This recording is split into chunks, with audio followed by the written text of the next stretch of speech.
Hey, it's Steve with Simple Green. Now, a couple years ago, I thought I'd save myself some money and clean my pool myself. The problem is, I knew almost nothing about pools, and I was constantly turning my pool different shades of green.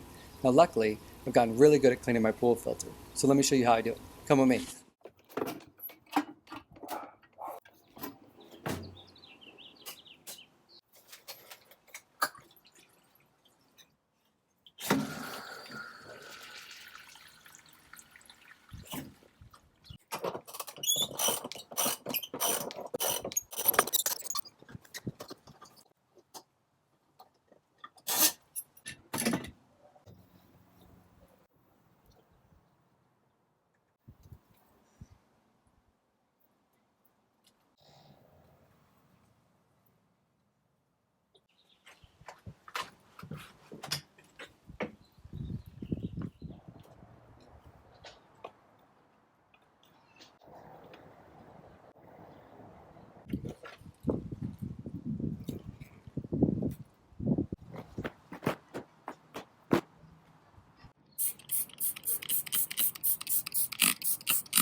So there you have it. Just follow these steps, take your time, do it right, and you can do it yourself.